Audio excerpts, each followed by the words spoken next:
Karibu kutazama kipindi chako pendwa hapa Gift Online TV, na siku ya leo tutakwenda kuzungumza habari za kimichezo, ambapo tunaweza kuona Simba imeeleza sababu za kutokwenda nje ya Tanzania kwa ajili ya kambi ya maandalizi ya msimu 2026-2025, ikibainisha kuwa muda mfupi uliobaki kabla ya kuanza kwa mashindano hayo umechangia uamuzi huo. Meneja wa idara ya habari na mawasiliano wa klabu hiyo Medale amesema baada ya kuweka kambi nje ya nchi kama ilivyokuwa katika msimu uliopita, Simba itashiriki mashindano ya Sesefa yale yatakayofanyika nchini Rwanda kama sehemu ya maandalizi ya msimu mpya. Ahmed amesema ni zaidi ya miaka 7 au 8 imepita tangu Simba iliposhiriki mashindano hayo. Hivyo safari hii imechukuliwa kama sehemu ya programu ya pre-season kwa lengo la kuandika kikosi kuelekea msimu ujao. Tunaenda kushiriki mashindano hayo yatakayofanyika Rwanda zaidi ya miaka 7 au 8. Hatushiriki mashindano hayo, lakini sasa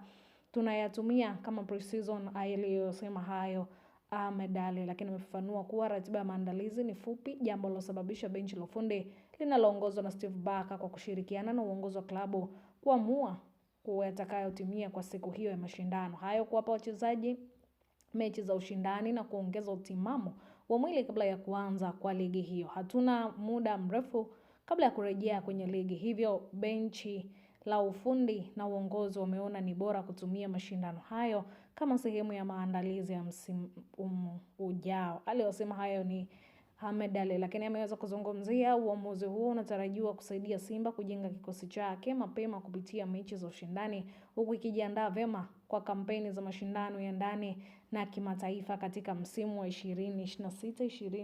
2026-2025. Sasa hii ni Gift Online TV, endelea kusubscribe, kushare, kulike pamoja na kucomment ili uzidi kupata taarifa nyingi zaidi za kijamii, za kiburudani, lakini pia taarifa za kimichezo.